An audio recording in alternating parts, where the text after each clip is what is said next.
Habari watazamaji, mimi ni Dkt. Revathi Ramaswamy kutoka hospitali za Apollo Secunderabad. Ningependa kuzungumza nanyi kuhusu kolposkopi ni nini.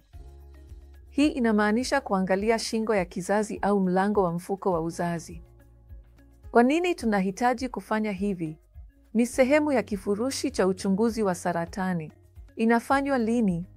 Kama kuna matokeo yasiyo ya kawaida kwenye pap smear. Pap smear, kama mnavyofahamu, ni kipimo cha msingi cha uchunguzi wa saratani ya shingo ya kizazi au mlango wa mfuko wa uzazi. Kama una uchafu mweupe mwingi, kama una vidonda vidogo kwenye shingo ya kizazi vinavyoitwa erosions, au uchafu wako mweupe hauponi kwa dawa, basi hii ni njia nzuri ya uchunguzi. Na inafanywaje?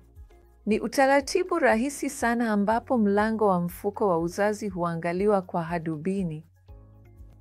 Tunaweka kemikali rahisi kwenye kidonda, tunakichunguza, tunachukua vipande vichache ambavyo hujulikana kama biopsi ya shingo ya kizazi, na kama kuna kidonda, tunakigandisha kwa barafu ili kipone kabisa.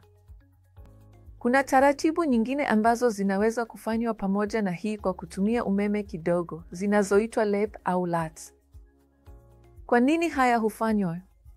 Haya hufanywa kutibu saratani kabla haijaanza, yaani saratani ambayo bado haijajitokeza lakini inaweza kutokea katika miaka michache ijayo.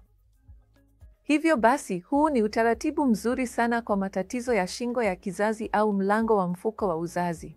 Na mtu akisema kolposkopia, sasa unajua ni nini? Asanteni marafiki.